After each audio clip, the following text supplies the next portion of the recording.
Hello and welcome back to my channel. If you're new here, my name is Ellie and today's video is my April reading wrap up. I read a total of 12 books in April and 12 is obviously like a really good number. I was hoping to read more, but I think every month so far this year I have read exactly 12 books, so I'm gonna make that my monthly goal and yeah, hopefully I can beat it in May. I started the month by reading Meet Me at the Lake by Carly Fortune and I gave this 3 stars and I was really looking forward to this one. I read Every Summer After, the first book in the series, when it first came out, and I gave it 5 stars and I loved it. And then I read the third one last year because I received an ARC copy of it. So I just needed to finish Meet Me at the Lake so I could have finished the series. So because I'd enjoyed the other two, I thought this was going to be a 5 star. So I was kind of disappointed that it was only a 3. So this is a kind of a second chance romance between Fern and Will, and it is told over 2 timelines. So Fern's mother has just passed away and she has had to return to this lakeside resort that her family owned, and she has to decide whether she wants to take over running it and kind of move there, or if she wants to sell the land.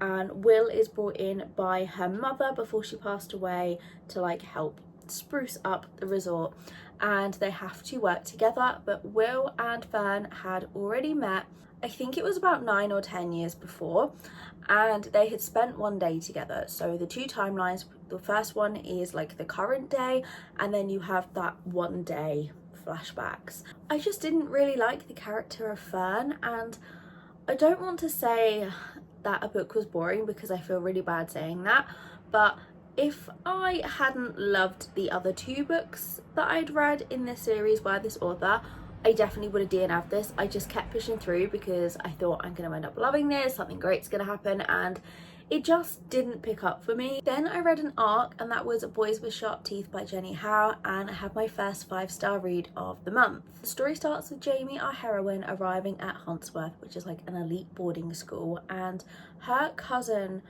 didn't attend the school, but I think he worked there, and he was found dead. So she has kind of forged her way into this school so that she can try and find out what happened to her cousin. So this is a gothic dark academia, and that's not something I typically tend to read, but I absolutely loved this one. Like, it just felt so atmospheric. I really loved the writing, and I couldn't really guess where the story was going to go. The cover is what initially drew me to this book on NetGalley, and I saw it in person in Waterstones the other day, and it is just as gorgeous in person. I think I'm definitely gonna pick up a physical copy of this at some point. I think this would be a great book to read around autumn, Halloween, as it just had those kinds of like spooky vibes, and yeah, I just really liked it. Then I read You Will Get Through This Night by Daniel Howe, and I gave this 5 stars. I don't typically rate non-fiction, but I will give it a 5-star rating if I absolutely loved it. So I was sent this by a publisher last year, and I knew, as it is a non-fiction book about mental health, it couldn't be a book that I could just pick up. I felt like I would know when I needed to read it. So it had been on my shelves for a while, and in April I just felt that it was the time to finally pick it up, and I just really enjoyed this. So as someone who has a couple of mental health diagnoses, I could really relate to the contents of this book.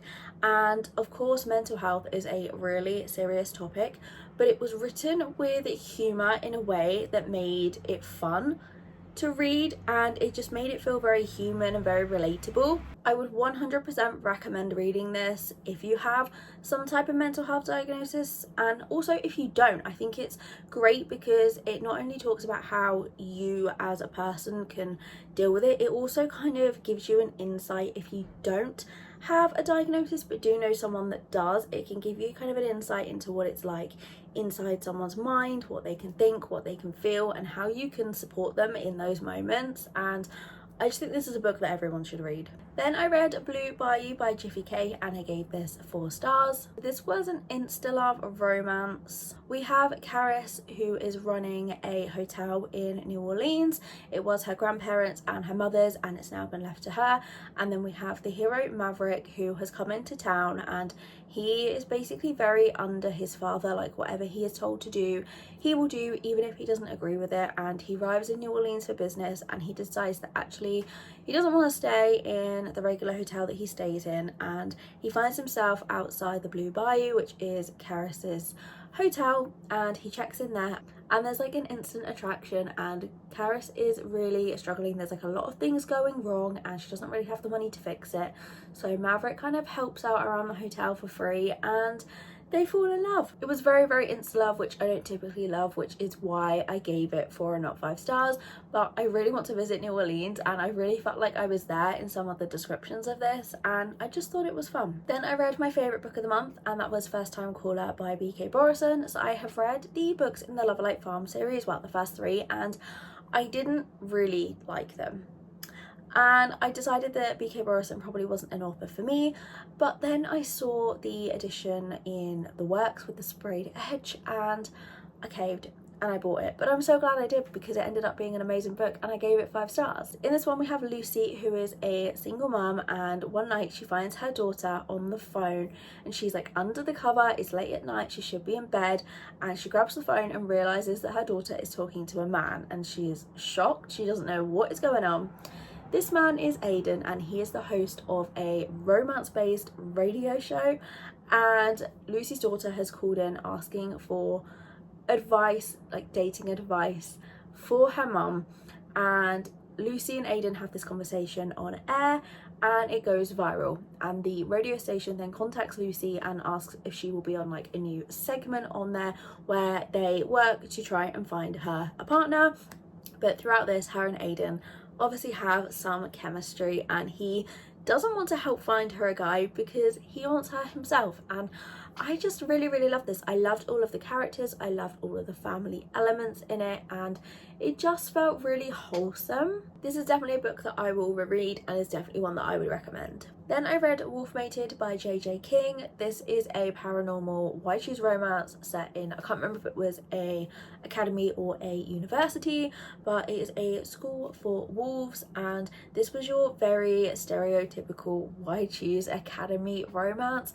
Sometimes I just really, really want to read one, so I have a ton downloaded onto my Kindle. The heroine in this one is Lexi, and she had been held captive and now she is out in the world and attending Beta Wolf Academy, and here she meets 3 guys and she kind of senses that there's something going on, that maybe they're mates, and because the 3 of them are best friends they try to avoid her because they don't want her to ruin their friendship and she doesn't want to ruin their friendship either, so they all just kind of try to stay away until they can't anymore. And it was just one of those very typical romance where you have a heroine who is obviously extremely hot and everyone fancies her, but she doesn't see that in herself, and I feel like it's one of those books that I don't want this to be like taken the wrong way or sound like I'm bashing the author, but there are some books that you go to read for a good time, not necessarily because they're the most well written or the most exciting. You just go when you want to read something that's going to be fun, and this was one of those books.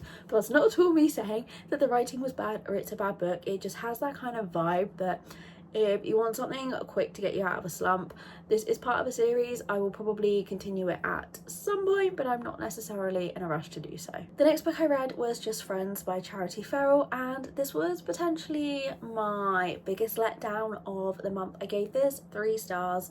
I've read a couple of books by this author, and like with the Carly Fortune book, I've rated all of the books I've read so far a 5-star. And then this one was a 3. This is a best friends to lovers romance. We have Carolina and Rex, and they became friends in high school, and that's where the very start of the book is. It's when they kind of first became friends, and you have a couple of chapters of them in high school, and then suddenly it jumps to now, and they've always kind of been in love with each other, but neither of them has ever wanted to take that step. So they've kind of had different lives, they've dated different people, but deep down they have still loved each other. I did debate DNFing this a couple of times, But again, like with Carly Fortune, because I'd loved the other stuff I'd read by this author, I thought it was going to get better, and it just didn't for me. The third act breakup, I felt, was just very thrown in there and was just kind of added as some drama that didn't really make sense or wasn't really necessary. And honestly, the whole point of this was that these two characters had great chemistry, which they did, and that you wanted to root for them from the start, but there was supposed to be all of these things stopping them. But really, I didn't see the reason as to what was stopping them as to be a good enough reason. And honestly, they could have just got together in high school, stayed together. And I understand if they'd done that, there would not have been a story. But it just kind of felt like there was no real reason as to why they weren't together. And then they kind of like fake dated in the middle. And it was really, really obvious that they wanted to be together, but they still didn't really want to give in. And it just kind of felt like, why? Like, there's no reason why you couldn't just be together. But I think if you like that trope, you would probably like this one. Just for me, it just kind of annoyed me a bit. Then I read Chase, a motorcycle club romance, and I gave this 4 stars. This is the story of Sasha and Chase. At the start of the book, they are 18. I think they're about to leave high school, and they make this plan. They're just gonna run off to Vegas and get married on the back of his bike, as Chase has just joined, or he's a prospect for the local motorcycle club. On their way to Vegas, they get hit by a car and Sasha is hurt very badly. She's left in the hospital. I think she was in a coma, and her parents really don't like Chase. So he was kind of at the hospital trying to get updates on her, wanting to see her, and her parents lied to him and said that she wanted nothing to do with him.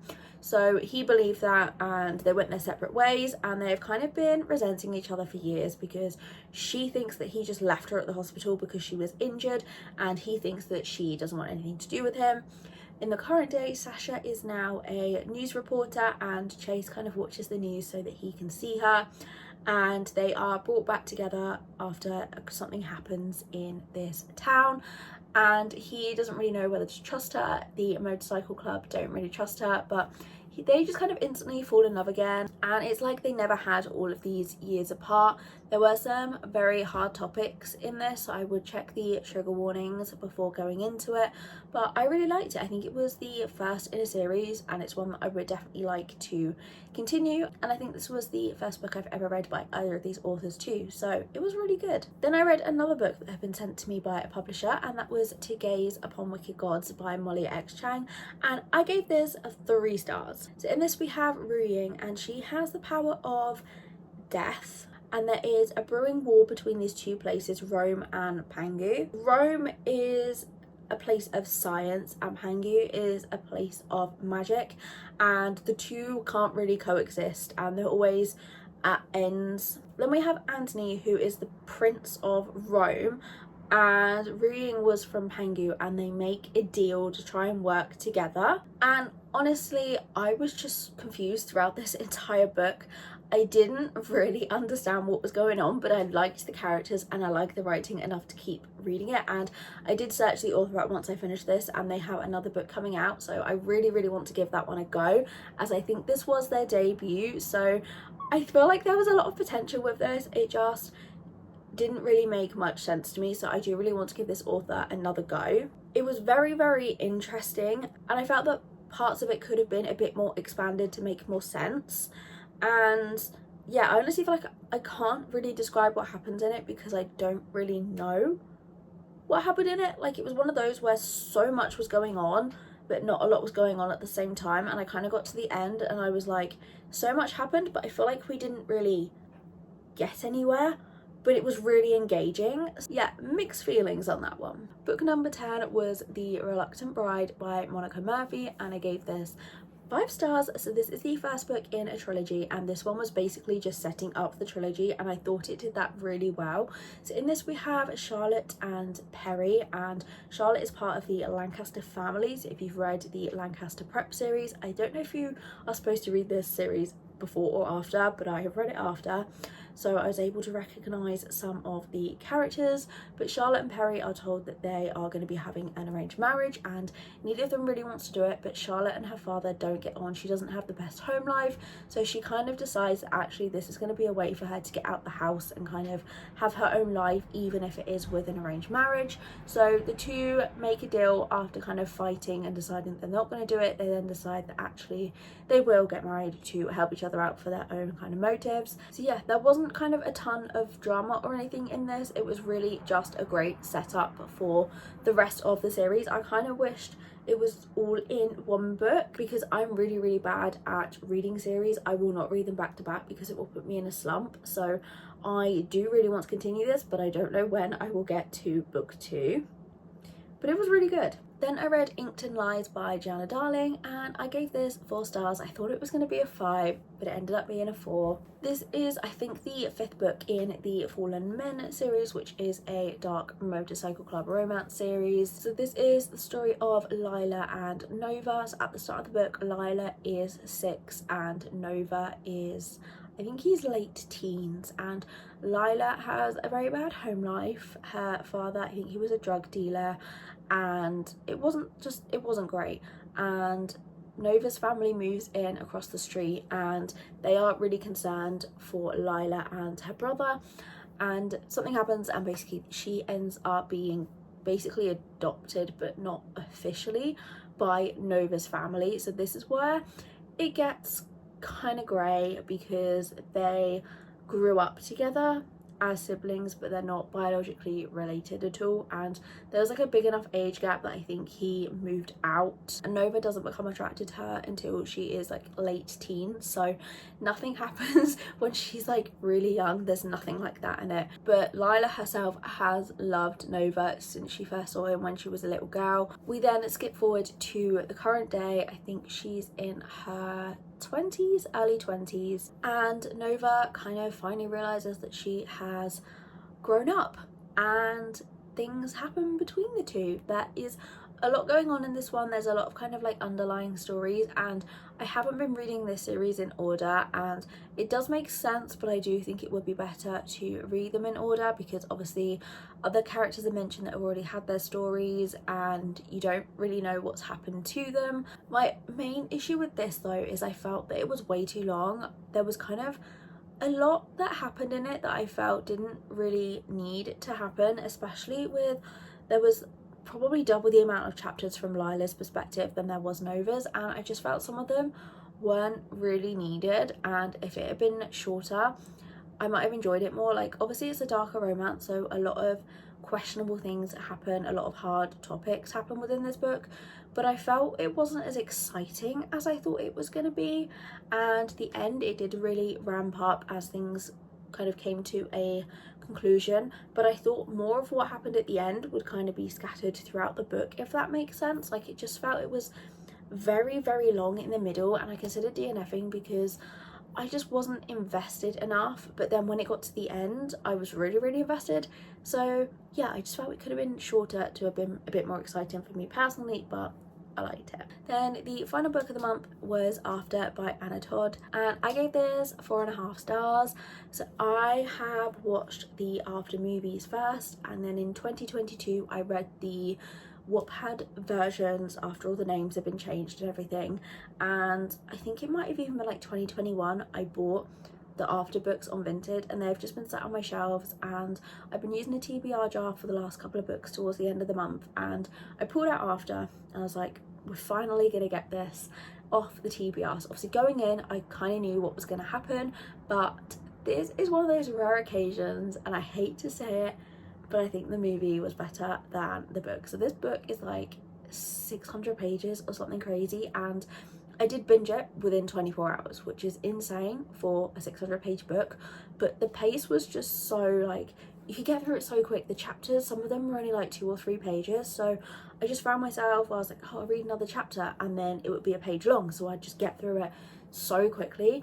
So we have Tessa and Hardin, and Tessa is a freshman at Washington State University, I think it was, and she gets this roommate Steph, who is the complete opposite of her. She invites Tessa to these parties, and at first Tessa doesn't want to go. She just kind of wants to FaceTime her high school boyfriend and focus on studying, and then eventually Steph kind of pulls her out of her shell, and that's where she meets Steph's friend Hardin, who is very much the bad boy. And the first 300 pages I was obsessed, and then I put it down to go to sleep. When I woke up the next day, picked it up again, and like I said, I read it in 24 hours, but it was like over like 2 days, if that makes sense.